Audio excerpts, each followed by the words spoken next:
नमस्कार, मैं मयूर अग्रवाल, आपका होलिस्टिक फ्रेंड। आज हम हमारी जो सीरीज हम चला रहे हैं कि एस्ट्रोलॉजी और न्यूमरोलॉजी, ये जो साइंसेज हैं, इनसे हम किस तरीके से अपने स्वास्थ्य का ध्यान रख सकते हैं, कैसे अपने स्वास्थ्य की देखभाल कर सकते हैं, बीमारियों से दूर रह सकते हैं। और हम अगर ये जान जाएं कि हमारे कुंडली में क्या ऐसे ग्रह दोष है जिनकी वजह से हम बीमार पड़ रहे हैं, या सडन एक्सपेंस जो बीमारी पे या स्वास्थ्य पे खर्च हो रहे हैं वो। दूसरा, वास्तु के दोषों के बारे में भी अगर हम जान जाएं तो हम अपने उन दोषों को दूर करके अपने स्वास्थ्य की तरफ ठीक तरीके से जा सकते हैं और अपने जो बीमारियों पे होने वाला खर्चा वो बचा सकते हैं। और होलिस्टिक लाइफस्टाइल, जिसके लिए हम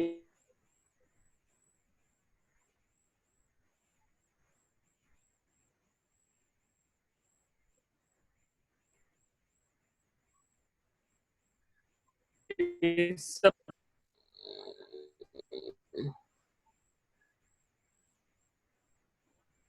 जी, इस पे चर्चा करने के लिए हमारे साथ मौजूद हैं डॉक्टर अजय, जो इंदौर से, और साथ के साथ एक खास मेहमान जो दिल्ली से ही हैं। आज पहली बार उन्होंने हमें समय दिया है, आचार्य दीपिका शर्मा, जो रिनाउंड एस्ट्रोलॉजर है दिल्ली में। वास्तु भी, एस्ट्रो वास्तु उनका विशेष सब्जेक्ट है। लाल किताब, न्यूमरोलॉजी, कई सारी ओकल साइंसेस में वो काम करती है। स्वागत है आप दोनों का इस में। नमस्कार। नमस्कार।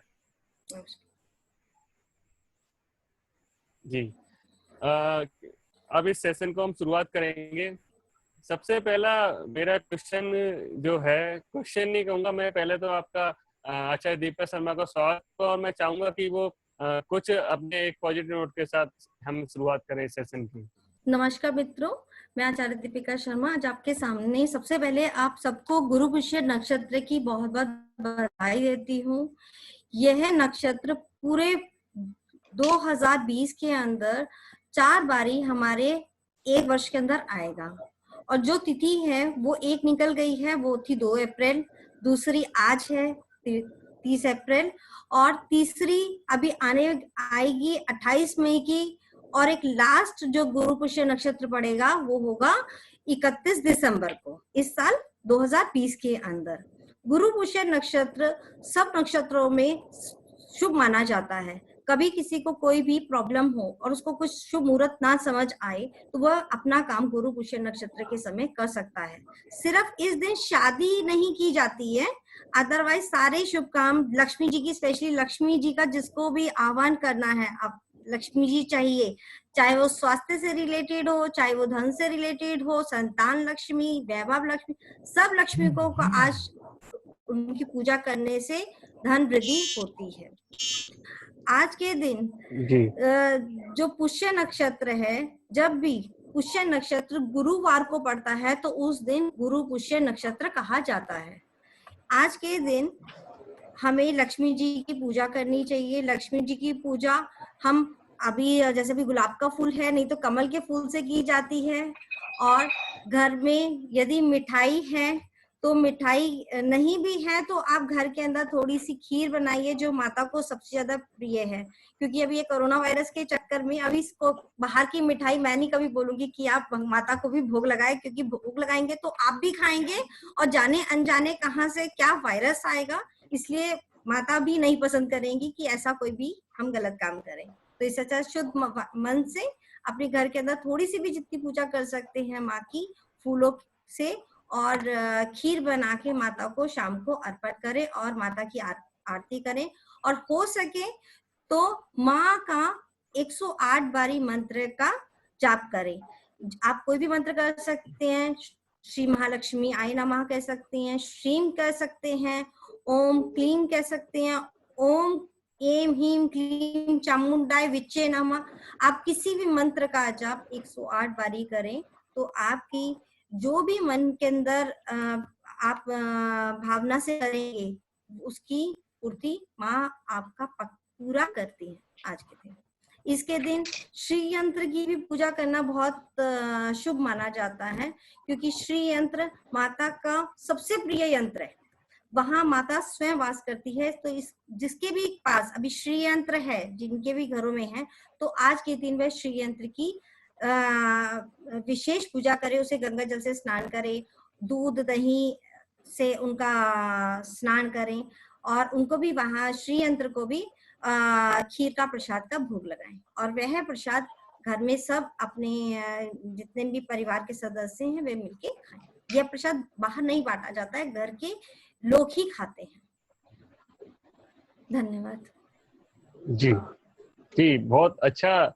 हम स्वास्थ्य की और धन की इन सब चीजों चर्चा कर रहे हैं। पिरामिड वास्तु में हमने कल चर्चा की थी कि कैसे धन के लेके जो चिंता है लोगों की उनको दूर करने के लिए हम कोई यंत्र या किसी उपाय पे चर्चा करो। आपने आज गुरु पुष्य का अच्छा बहुत है ना, अच्छा ये माता, उपाय बताया है, ये जिससे माँ लोग जो भी लक्ष्मी जी की कृपा है, ये माँ लक्ष्मी जी की कृपा है कि मेरी आज दिन आया और आज गुरु पुष्य नक्षत्र था, और जी मेरे को ये बताने का भी सौभाग्य मिला कि मैं सबको ये ज्यादा से ज्यादा बता सकूं कि ये इतना पावन नक्षत्र आया है, तो आप इसको मिस ना जी करें। इसके आज के दिन पूजा जरूर बिल्कुल, करें जो माँ भी लोग लक्ष्मी की। सुनेंगे इसको फेसबुक पे, यूट्यूब पे या कहीं पे भी, वो जरूर इसको करें, बिल्कुल, ये क्योंकि बहुत बहुत ही अच्छा लाभदायक है, बहुत ही नक्षत्र बनने लाभदायक वाला है। होते हैं और इसके शुभ परिणाम ही मिलते हैं। जी जी बिल्कुल। अब मैं जोशी की को एक सवाल करूंगा। सवाल मेरा उनसे ये है कि आप रिनाउंड नेचुरोपैथ हैं, लोगों को ठीक करने का, बीमारी से दूर के काम कर रहे हैं, लोगों को सिखाने का काम कर रहे हैं, लेकिन एस्ट्रोलॉजी एक ऐसा सब्जेक्ट है जिसको लोग दूर रखते हैं, जो चिकित्सक हैं वो उसको नहीं अपना रहे हैं। आप इसको किस तरीके से देखते हैं कि कुंडली, हस्तरेखा, राशिफल, न्यूमरोलॉजी, इनको किस तरीके से हम चिकित्सा क्षेत्र से जोड़ सकते हैं? सबसे पहले तो ये गुरुवार का दिन पुष्प नक्षत्र का दिन और शुभ काम है ना, तो ये एक संकेत देता है कि कोई भी काम यदि शुभ समय पे है ना, शुभ लोगों के साथ किया जाए तो सफल होता है ना। जैसे जितने भी सैटेलाइट है, सैटेलाइट जब हम छोड़ते हैं तो सैटेलाइट में पूरे ग्रहों का परीक्षण करके कि कब किस समय कितने बज के कितने मिनट में कितने सेकंड पे हमको छोड़ना है, उसके हिसाब से हम सैटेलाइट लॉन्च करते हैं। हमारा जीवन भी एक सैटेलाइट की तरह है, और ये मनुष्य जीवन 84 लाख योनियों के बाद मिला है, और ये जन्म के साथ हमारे ग्रहों की स्थिति के अनुसार हमारा भाग्य लिखा जा चुका होता है। हम क्या करते हैं, भले वो कुंडली हो, हस्तरेखा हो, न्यूमरोलॉजी हो, तो भाग्य को सबसे पहले पढ़ना आना चाहिए। और हम क्या करते हैं, कुछ लोग तो भाग्य के भरोसे हो जाते हैं, और कुछ लोगों को पता ही नहीं होता कि भाग्य कोई चीज होती है। तो जो भाग्य के भरोसे है उनको कर्म करना चाहिए, और जो भाग्य जिनको नहीं पता है उनको ये जानना चाहिए कि आपके अंदर वो दिव्य शक्तियां मौजूद है कि आप हर चीज कर सकते हो। पर इसके लिए हमको एक जानकारी मिल जाए कब कौन सा सही समय है हमको करना है, तो उस हिसाब से सही चीज कर सकते हैं। जी जी जी बिल्कुल। अगर हमें जान जाए कि किस तरीके से हम अपने भाग्य को सही कर सकते हैं। भाग्य से मतलब हम अलग अलग प्रोस्पेक्ट्स पे लोग देखते हैं, कोई धन के लिए भी देखेगा, स्वास्थ्य के लिए देखेगा, उनके जो ड्रीम्स हैं, जो डिजायर हैं, उनके लिए भी देखेगा। तो एक बार किसी अच्छे एस्ट्रोलॉजर से, वास्तुशास्त्री से अपने अपने इस कुंडली को, अपने घर को जरूर जांचें, जरूर समझें कि किस तरीके से आप उसको अच्छा कर सकते हैं। अच्छा दीपिका शर्मा जी, हम लगातार इस पे चर्चा कर रहे हैं। पिछले 2 सेशन में हमने लोगों को स्वास्थ्य के बारे में चर्चा की है। एस्ट्रोलॉजी में आप बताइए कि किन चीजों से हम अपने, कौन से ऐसे ग्रह दोष हैं, उनसे कैसे इफेक्ट आते हैं और उनको दूर करने के हम क्या क्या उपाय कर सकते हैं? बिल्कुल, सबसे पहले ना मैं एक तो कुंडली के बारे में, यदि किसी को कुंडली देखनी आती है तो बहुत अच्छा, नहीं आती तो एटलीस्ट सबके घर में ये कुंडली बनी होती है तो वो अपने घरों में अपना चेक कर सकते हैं।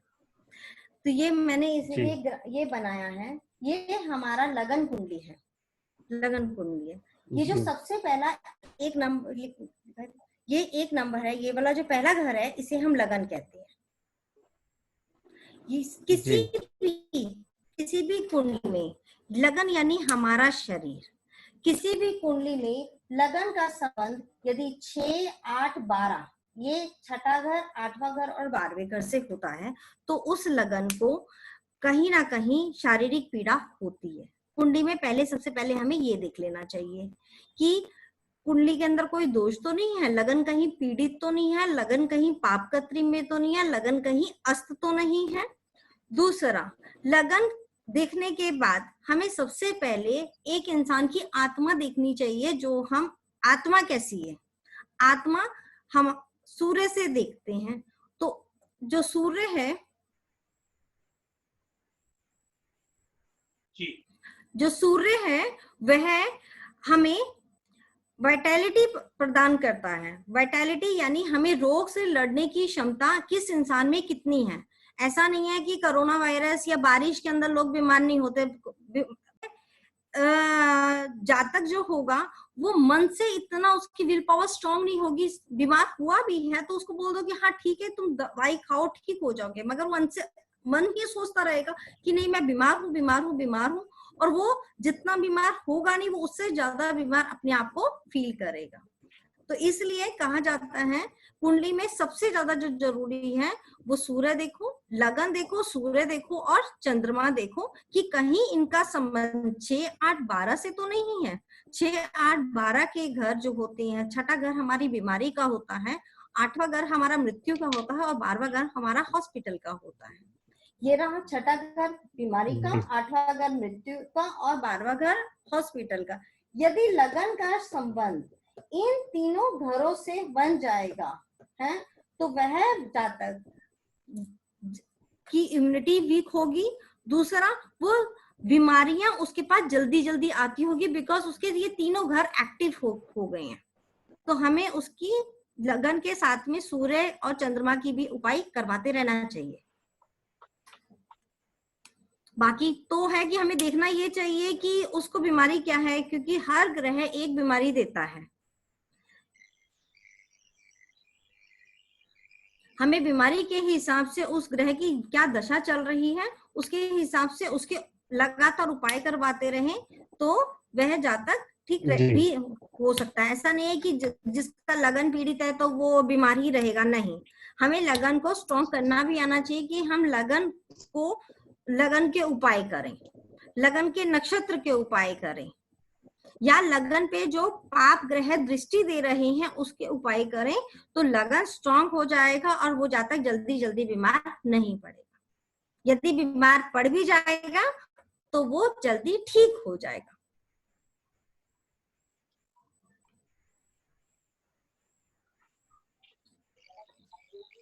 बिल्कुल आपने बताया। मेरी आवाज आ रही है आपको? हाँ जी आ रही है आवाज। हाँ जी आ गई। जी बिल्कुल, जिस तरीके से हमने देखा कि एस्ट्रोलॉजी में अलग अलग आपके जो भी दोस्त है वो अगर हमारे जो नहीं समझा। जी जी अब ये आवाज साफ आ रही है? आज नेटवर्क का कुछ ज्यादा ही इशू चल रहा है। इको हो रही है। हाँ जी जी जी मैं सही करता हूँ।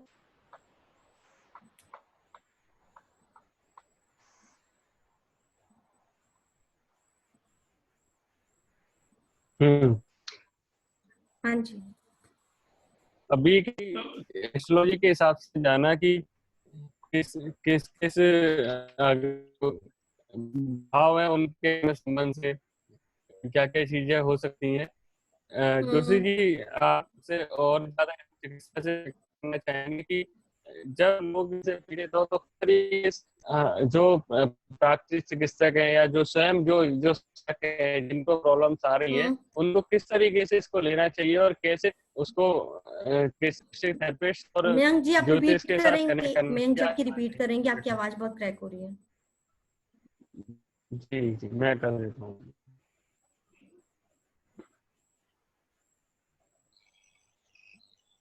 अभी आवाज आ रही है मेरी आपको? हाँ जी जी मैं वही ज्योति से मेरा ये क्वेश्चन था कि जब हम ये जानते हैं कि इस तरीके की प्रॉब्लम्स आ रही है और अब हमें नहीं पता, हम लगातार डॉक्टर्स के पास जा रहे हैं, चाहे वो होलिस्टिक थेरेपिस्ट हो, उनके पास जा रहे हैं, तो किस तरीके से एक साधक को उस वक्त से करना चाहिए कि जब वो चिकित्सक के पास आता है तो हमारा होलिस्टिक थेरेपिस्ट क्या करता है उनको बताने चाहिए, और जो परेशान जो पीड़ित लोग हैं उनको उस वक्त क्या करना चाहिए। जैसे ये मैं ज्योति थोड़ा धीरे बोलेंगे, नहीं समझ आ रहा। सबसे पहले तो मयंक जी इसमें जो भी साधक हमारे पास आ रहा है उस साधक को नहीं पता है कि कि उसको क्या नहीं पता है। तो हमें सबसे पहले तो उसके बारे में जानना है कि उसका कौन सा ग्रह कमजोर हो रहा है। तो हम हस्तरेखा या पत्रिका के हिसाब से, अब पत्रिका जो होती है ये बनती है जन्म के साथ, जन्म के समय से पत्रिका बनती है, और हस्तरेखा भी जन्म के साथ बनती है, और समय समय पे हस्तरेखाएं बदलती रहती है। बिल्कुल सही। तो हम हस्तरेखा की मदद से या कुंडली की मदद से उनके जो ग्रह कमजोर हैं, तो सबसे पहले हम जो ध्यान देते हैं वो सूर्य ग्रह पे, क्योंकि सारे ग्रहों का कंट्रोल करने वाला वो सूर्य है ना। एक छोटा प्रश्न है मेरा कि सूर्य किस दिशा से उगता है, तो जनरली इसका आंसर जो लोग देते हैं पूर्व दिशा से, पर सूर्य कहीं नहीं उगता, सूर्य अपने स्थान पे घूमता है, सूर्य के आसपास सब घूमते हैं, है ना। तो हमको सबसे पहले उनका सूर्य मजबूत करना है, क्योंकि कोई भी रोग आया है, रोग सफलता असफलता ये डिपेंड करती है सूर्य पे, है ना। फिर आता है चंद्रमा। चंद्रमा ज्योतिष में बहुत इंपॉर्टेंस रखता है, क्योंकि जन्म से लेके विवाह के बारे में जानकारी चंद्र ग्रह से ही तय होती है ना। फिर हम देखते हैं उनका मंगल। कई बार बोलते हैं कि मंगल तो दंगल नहीं कर रहा है, क्योंकि मंगल ग्रह जो होता है व्यक्ति की जीवन की ताकत, साहस और शारीरिक मानसिक स्थिति का प्रतिनिधित्व करता है ना। और उसी से उसके भाई के संबंध, अचल संपत्ति, है ना, बहादुरी, नैतिकता, हानि, ये सब चीजें उससे मिलती है। साथ ही क्रोध, है ना, घृणा, हिंसा, पाप, दुर्घटना, ये सब मंगल के नेगेटिव प्रभाव है। तो हमको मंगल का देखना है। पहले सूर्य देखा, चंद्रमा देखा, मंगल देखा। बुध है वाणी का स्थान है, बुद्धि का कारक है। बुद्ध का प्रभाव यदि अच्छा है तो हमको उसके बातचीत से मालूम पड़ जाएगा कि वो उसका बातचीत में कितनी बुद्धिमानी झलक रही है। तो हमको ये पकड़ना पड़ेगा कि उसका बुद्धि कैसा है। देन आता है गुरु। गुरु जो होता है आध्यात्म, गुरु पढ़ाई, तीर्थ यात्रा, मंदिर आदि स्थानों को गुरु का स्थान माना जाता है।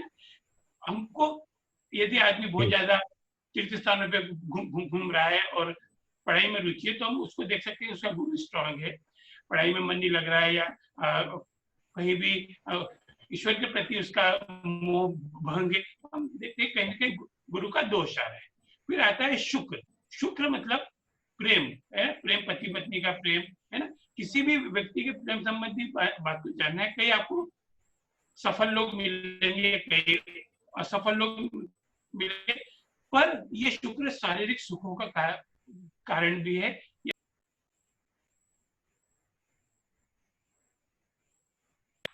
काम में आता है वो है शनि। शनि ग्रह को ये बोलते हैं, शनि जो है ये एक प्रकार से जज का काम करता है, जज है ना। अगर हमने हमारे अच्छे समय में कोई गलत काम कर लिया और हम पकड़ा में नहीं आए, तो शनि का काम है उसकी सजा देना। अच्छे समय में, बुरे समय में हमने यदि काम किया, शनि का काम है सजा छोड़ना। तो जो शनि है ये हमने जो भी गलत काम किया है उसको सजा देता है। शनि की वक्री दृष्टि से कोई नहीं बच पाता है ना। तो हम क्या करते हैं, ज्योतिष के माध्यम से, हस्तरेखा, ज्योतिष, न्यूमरोलॉजी के माध्यम से उसके आवेग को कम कर सकते हैं, रोक सकते हैं, रोक नहीं सकते, उसका आवेग कम कर सकते हैं। तो हमको शनि अच्छे से के साथ जितना अच्छा है, बुरे के साथ उतना ही बुरा है ना। तो शनि मुख्य रूप से शारीरिक श्रम कराता है, हार्डवर्क कराता है ना। अब ये तो थे ग्रह। दो ऐसे हैं जो ग्रह नहीं है, ये ग्रहों की छाया है। ये है राहु और केतु। इनको ये बोलते हैं कि कुंडली हो तो यदि स्थान पे बैठा है तो कई प्रकार की समस्या देगा। उसकी वाणी कठोर होगी, जुआ, चोरी, दृष्टता, स्किन डिसीज। तो हमको ये ध्यान रखना है कि हमको क्या बीमारी है, किससे आया है। और राहु का स्थान मानव माना जाता है कि जितनी भी बुराइयां अंदर आ रही तो हमको उस पर कंट्रोल करना है। फिर एक और जो ग्रह है केतु, तो ये भी है ना, ये जादू टोना, पीड़ा कारक माना गया है।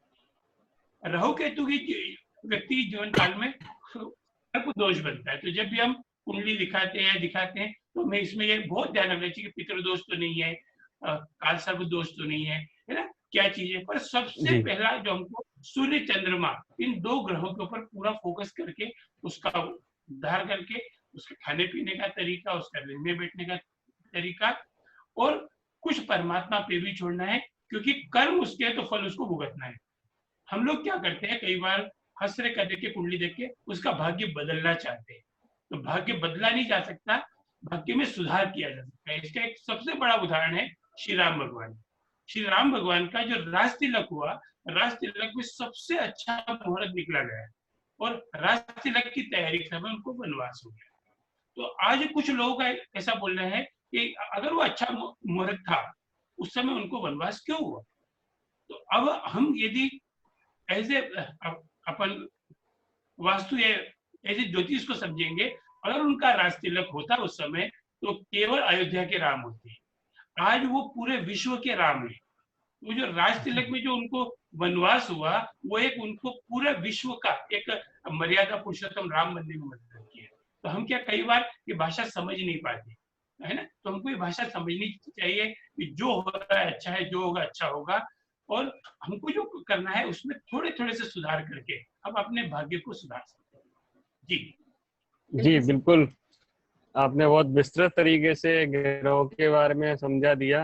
अभी हम ये जानने कि कैसे के उपाय करे जाएं, कि इससे क्या प्रॉब्लम आए हैं, जैसे आप ये सारी क्या उन किसके लिए है। अब अगर कोई गए, मान लो सूर्य अगर उसका कहीं खराब हो रहा है तो क्या बीमारी आएगी, इसका क्या उपाय करना है, ये मैं जानना चाहूंगा आचार्य दीपिका शर्मा से कि किससे क्या बीमारी आती है और हम किस तरीके से बचाव के उपाय कर सकते हैं, जो हम प्रिकॉशंस के लिए अभी लोगों को बता सकते हैं। हाँ जी, सूर्य जो है हमारा पित्त प्रवृत्ति का है, जो हमारे वाइटैलिटी तो देता ही है, क्योंकि रोग प्रतिरोधक क्षमता जो है वो हमें हार्ट से सूर्य से हमें मिलती है जी। मगर कुंडली के अंदर, क्योंकि मैं एस्ट्रोलॉजर हूँ तो मैं कुंडली की बात जरूर करूंगी, कुंडली के अंदर चौथा घर और पांचवा घर जरूर देखा जाएगा।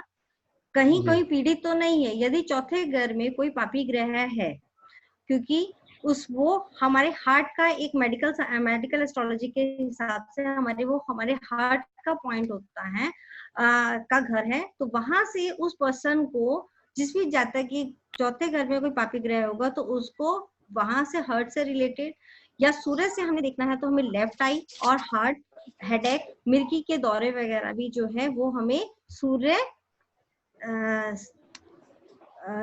ग्रह जो है वो हमारे को सपोज वो पीड़ित है तो ये उससे यह सब बीमारियां हो सकती हैं। वैसे ही चंद्रमा है, चंद्रमा कफ प्रवृत्ति का है, इसमें कुछ तत्ववात के भी हैं। मानसिक रोग, क्योंकि ये मेंटालिटी का है, हमारे जिस भी इंसान, जो इंसान ज्यादातर डिप्रेशन में रहता है, बहुत ज्यादा सोचता रहता है और उसका घर कहीं ना कहीं चंद्रमा 12वें घर के अंदर, मैंने देखा है उनका घर 12वें घर के अंदर चंद्रमा होगा या चंद्रमा बहुत ज्यादा पीड़ित होगा तो उन लोगों को रात को नींद भी नहीं आती है, इवन वो ज्यादातर डिप्रेशन में रहते हैं। इवन लेडीज में जो पीरियड्स का साइकिल वगैरह है, ये सभी मून से ही हम देखते हैं। ब्रेस्ट फीड के लिए सपोज कई लेडीज को ब्रेस्ट फीड के अंदर प्रॉब्लम आती है कि उनका मिल्क होता नहीं है, तो वो भी चंद्रमा से ही देखा जाएगा। पीरियड्स में गड़बड़ी आ रही है तो वो भी साइकिल जो है वो हमारा चंद्रमा बताएगा। मंगल ब्लड सर्कुलेशन बताएगा कि उसमें सपोज किसी में ब्लड रेड ब्लड सेल्स कमी हो रही है या ज्यादा हो रहे हैं, या एक्सीडेंट है, या कोई जातक बार बार जलता है, या किसी को बहुत ज्यादा हाई बीपी रहता है, या स्वेलिंग है, या बोन फ्रैक्चर है, या गर्दन के ऊपर के जितने भी रोग हैं वो हमारे को मंगल ग्रह देता है। मगर फिर भी मैं बताऊंगी, हमें कभी भी किसी की भी एक ग्रह को लेके प्रेडिक्शन नहीं करनी चाहिए। प्रेडिक्शन तभी होती है क्योंकि कई बार कोई ग्रह किसी के साथ बैठा है तो वो उसका भी फल साथ में जरूर आएगा। तो हमेशा कुंडली देखते हुए, हाँ, हम थोड़ा सा ये आइडिया लगा सकते हैं, कोई पर्सन ये बताता है या जब तक हमें आके बोलता है कि मेरे को ये आजकल बहुत ज्यादा प्रॉब्लम चल रही है, और हम उसकी दशा देखिए कहीं सूर्य की दशा तो नहीं चल रही है, तो हम, और सूर्य पीड़ित है तो हम उसको थोड़ा सा दे सकते हैं, एडवाइस दे सकते हैं कि वो जाके अपना हार्ट का चेकअप करवा ले, एज गाइडेंस ओनली। हम ये नहीं बोलेंगे कि तुम्हें हार्ट अटैक ही होगा जी। ये नहीं, उससे क्या हो जाता है कि ये नहीं भी होना होगा ना तो हो जाएगा, यदि हमने बता दिया तो बस बता दो कि हाँ ठीक है, ये थोड़ा सा ना आप रूटीन चेकअप वगैरह करा लिए तो ये प्रॉब्लम हो सकती है। मंगल हमारा हो गया, जो है एक्सीडेंट में मंगल का जरूर रोल होगा, क्योंकि एक्सीडेंट होता है तो ब्लड निकलता है, ब्लड और हीमोग्लोबिन किसी का इंसान का बढ़ता है या कम हो रहा है तो वो हमें मंगल ही बताएगा। यदि हीमोग्लोबिन की कमी हो गई है तो हमें पक्का उस समय कुंडली में मंगल पीड़ित या मंगल का कहीं ना कहीं अंतर प्रत्यंतर दशा दिखेगी ही दिखेगी कि वो कहीं ना कहीं प्रभावित हो रही है। तो वैसे ही बुध है, बुध नसों का कारक भी है। बुध में तीनों प्रवृत्ति आती है, वात पित्त का तीनों प्रवृत्ति उसमें आएंगी। गुरु हमें कफ से रिलेटेड है। आज के टाइम पे सब लोग ये कह रहे हैं ना कि हल्दी पियो हल्दी पियो, कोरोना के अंदर यही कारण है। कफ है और गर्म पानी हो गया चंद्रमा, कफ हो गया ये हल्दी हो गया हमारा गुरु, और शहद उसमें मिलाइए क्योंकि शहद हो गया हमारा जुपिटर का कारक। तो तीनों प्लैनेट को मिक्स करके हम अपने कोरोना की एक सिरप बनाते हैं जिससे हमारी इम्यूनिटी बढ़ रही है। ठीक है, जाने अनजाने हम करते तो ग्रहों का ही काम है, मगर हमें ये नहीं पता होता कि उसके पीछे रीजन क्या है। ठीक है, शुक्र हमें वात और कफ से रिलेटेड प्रॉब्लम देता है, स्पेशली मेंस में जितने भी वीनस से स्पर्म से रिलेटेड प्रॉब्लम्स होती हैं कि वो बच्चे नहीं पैदा कर पा रहे या कुछ है, या प्राइवेट पार्ट से रिलेटेड प्रॉब्लम्स है, तो वो हमारे को शुक्र देता है। शनि की हम बात करें तो शनि हमारे को काफी सारी प्रॉब्लम शारीरिक कष्ट तो देता ही देता है, मगर उसमें सबसे ज्यादा जो जहर का काम करता है ना वो करता है राहु और केतु। राहु और केतु का जब भी शनि के साथ संबंध हो जाएगा तो वो बीमारी को डिटेक्ट नहीं होने देते हैं, यानी वो बिकॉज वो छाया है तो वो उस बीमारी पे हमेशा कवर कर देते हैं कि डॉक्टर बीमारी को पकड़ ही नहीं पाता कि बीमारी है क्या। कहते हैं कि हमने ये भी टेस्ट करा लिया, हम इसके पास भी गए थे, नेचुरोपैथ के पास भी गए थे और होम्योपैथिक भी करा लिया, अब सारा करा लिया, अब हमारा कुछ नहीं, मतलब हमारे को कहीं पे भी कुछ भी असर नहीं हो रहा। वहां पे राहु और केतु का शनि के साथ संबंध जरूर होगा, बिकॉज जब भी शनि और राहु ये सब होता है तो कैंसर के भी कहीं ना कहीं योग बनते हैं। 5वें घर के अंदर राहु आ जाए तो वो हमारे को पितृ दोष देता है, और पितृ दोष वाले मैंने ज्यादातर जहां तक कुंडलियों में ज्यादातर देखा है, ऐसे लोगों को शनि और राहु की युति वालों को उनके घरों के अंदर कैंसर पेशेंट कोई ना कोई मिलेगा ही मिलेगा, या ट्यूबरोक्लोसिस हो सकता है, या वो जहाँ तक बहुत जल्दी उपाय वगैरह करता रहता हो तो वो कैंसर ना होके वो पहले ट्यूबरोक्लोसिस तक ही हो जाए, क्योंकि वो ट्यूबरोक्लोसिस ही आगे जाके वो कैंसर बनाएगा, यही होता है। तो ज्यादातर हमारे को राहु और केतु की दशा में बहुत ज्यादा ध्यान से उपाय करने चाहिए कि हम कोई ऐसा कोई गलत उपाय तो नहीं करी जा रहे, पता चले कि कोई चीज बहाई जा रहे हैं और राहु को हमें कंट्रोल करना था, राहु हो सकता है हम अगर अपने राहु को खराब कर रहे हैं। छठे घर के अंदर वैसे जैसे मैंने बताया कि 6, 8, 12 के अंदर प्लैनेट्स खराब होते हैं, मगर 6, 8, 12 में यदि हम राहु को बिठाते हैं तो राहु अच्छा फल देता है, बिकॉज वो इम्यूनिटी को साथ में हमारी स्ट्रॉन्ग भी करता है। मेरे जो मैं अपना पर्सनल एक्सपीरियंस से जो बताती हूँ, मेरा ये है कि हम नवग्रह क्योंकि अंतर प्रत्यंतर दशा सूक्ष्म दशा ये नवग्रहों की चलती रहती है, दिन प्रतिदिन चलती रहती है। हम एवरीडे रेमेडीज नहीं कर सकते, मगर हाँ हम क्या कर सकते हैं जो हमारे लिए हमारे घर वालों के लिए काम आए, वो है अग्निहोत्र। अग्निहोत्र एक ऐसा उपाय लगता है जो हम अपने घर के लिए तो करते ही करते हैं, साथ में आसपास जो हमारे नेबर्स हैं, पड़ोसी हैं, इवन वातावरण को शुद्ध करने का भी डायरेक्टली इनडायरेक्टली हम एक समाज को हेल्प कर रहे हैं, जो हम अपनी एक छोटी सी अग्निहोत्रा करके, अग्निहोत्रा में हम नवग्रह की सामग्री लेके नवग्रह का मंत्र जाप कर लें, ज्यादा नहीं, इतना जो सबका बिजी शेड्यूल है उसके अंदर कुछ नहीं है तो नवग्रह का जो मंत्र है वो 21 बारी कर लेते हैं। आदित्य च सोमाय मंगलाय बुधाय च गुरु शुक्र शनिवे च राहवे केतवे नमः। हम एक देसी काऊ पर डंग लेके और उससे नवग्रह समिधि उसके अंदर डाल देते हैं। मैं आप सबको ये बता देती हूँ कि हर ग्रह की छोटी छोटी जो घर के अंदर ही होती है, जैसे सूर्य है, सूर्य के लिए आप गुड़ ले लीजिए, लाल चंदन ले लीजिए, केसर ले लीजिए। चंद्रमा के लिए चावल ले लीजिए, गुड़ ले लीजिए, घी ले लीजिए, कैश्यू नट्स है, शुगर है, कुछ भी है। मंगल के लिए भी गुड़ है और मसूर की दाल है। बुध के लिए आप मूंग की दाल ले लीजिए। गुरु के लिए हल्दी है और चने की दाल है। और घर के अंदर यदि पीला लड्डू मिल जाए तो वो भी, मतलब गुरु मीठा खा के खुश होते हैं तो और ज्यादा अच्छा है। शुक्र के लिए आप मीठी स्वीट ले सकते हैं, या खीर है तो खीर का। शनि के लिए काली उड़द या काले तिल, और राहु के लिए आप काले उड़द या कुल्थी की दाल भी होती है। केतु के लिए आप राइस कुक्ड, जिसमें आप थोड़ी सी हल्दी मिक्स करके, या कुशा से आप ये सारी एक सामग्री बना के रख लें। और एक छोटा सा मंत्र जो मैंने बताया, आदित्य चास्तुमा मंगलाय बुधाय चा गुरु शुक्र शनिवे च राहवे केतवे नमः, नवग्रह के अपने और अपने परिवार के निमित्त वो मंत्र का जाप करके आप अग्निहोत्र करिए, हवन करिए।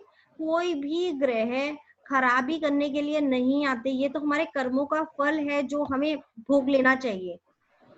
कोई भी एस्ट्रोलॉजर किसी की भी कुंडली में दोषों को कम नहीं करता है, बस एक अम्ब्रेला देता है कि आप जाइए, आप भीगेंगे नहीं, मगर बारिश तो हो रही है, ये थोड़ी कि भगवान की बारिश बंद हो जाती है, मगर यही होगा कि वो बारिश आपको भिगाएगी नहीं, थोड़ा बहुत तो आप गीला होंगे, क्योंकि जो पुराने कर्म किए हैं वो खत्म थोड़ी हो जाएंगे। शून्य को कहीं पे भी, किसी भी एस्ट्रोलॉजी में, चाहे मैं न्यूमरोलॉजी की बात करें, वहां पे भी हम 1 से लेकर 9 तक नंबर बोलते हैं कि हर ग्रह का एक नंबर, का एक देव है। वैसे ही हम हाथों की लकीरों की बात करते हैं तो उसके अंदर भी हम 9 ही ग्रहों के पर्वतों को देखते हैं, 9 ही लकीरों को देखते हैं। तो यहाँ पे भी बात करते हैं, कुंडली में भी जब बात करते हैं तो भी हम नवग्रह की ही बात कर रहे हैं, यानी जो सारा खेल है वो नवग्रहों का ही है। तो क्यों ना हम नवग्रह को ही खुश करें, नवग्रह को ही शांत करें कि वो हमारे जीवन के अंदर शांति बनाए रखें और सुख समृद्धि हम लोगों को प्रदान करें। जी बिल्कुल। बहुत अच्छे से आज मैं समझता हूँ इस सेशन में सबने जान लिया है कि कौन कौन से ग्रह किस तरीके से प्रभाव करते हैं, क्या उनका दुष्प्रभाव हो सकता है और किस तरीके से हमें आसान उपाय करने हैं। और जो एक सबसे आसान उपाय है जो अग्निहोत्र का, ये यूनिवर्सल एक उपाय है। हम अग्निहोत्र थेरेपी में भी हम बताते हैं कि अलग अलग जड़ी बूटियों के साथ ये करना है, और साथ के साथ अगर ये हम नवग्रह से संबंधित सामग्री का भी उपयोग करेंगे तो कहीं ना कहीं हम ग्रहों को शांति का भी काम कर रहे हैं। और ये उन लोग के लिए भी जिनको नहीं भी पता है कि हमारे किस ग्रह से हमें क्या प्रॉब्लम आ रही है, तो अगर आप ये उपाय करेंगे तो भले ही वो स्वास्थ्य के लिए आपको फायदा करे, धन के लिए करे या जिसके लिए भी करे, आपके जो नवग्रह हैं वो अपने आप ही शांत होंगे और अपने आप ही आपको उनका सुफल प्राप्त होगा। डॉक्टर अजय जोशी हमारे साथ है। मैं जानना चाहूंगा सर कि अब कि किस तरीके से अभी हमने जैसे जाना कि कोरोना में जो हम ये उपयोग कर रहे हैं पीला, हल्दी, गर्म पानी और शहद, इस तरह की चीजों का, और क्या चीजें हैं? सॉरी, एक चीज और इसमें ऐड करनी थी, आई एम सो सॉरी। जी तुलसी जो थी, तुलसी जी वो हमारे बुध का है, और बुध एक ऐसा ग्रह है जिसमें वात पित्त कफ तीनों का आता है मिश्रण है, तीनों तत्वों का मिश्रण आता है। तो जी तुलसी भी हम लेते हैं जो बुध ग्रह से करती है रिप्रेजेंट। तो हमने बिल्कुल जाने अनजाने देखा कि हमने तीनों तत्वों को बैलेंस कर दिया अपनी बॉडी के अंदर एक तुलसी के माध्यम से भी। चाहे तुलसी का सिरप लीजिए या जैसे भी। बिल्कुल। और वैसे भी तुलसी का जो गुण है वो यही है, वो वात पित्त कफ तीनों को बैलेंस का काम करती है। तो और ग्रह से भी निश्चित जुड़ी हुई है। आगे हम अभी हमने रिसेंटली 2 दिन पहले एक सेशन किया है जिसमें हमने पत्तियों से चिकित्सा के बारे में बताया है।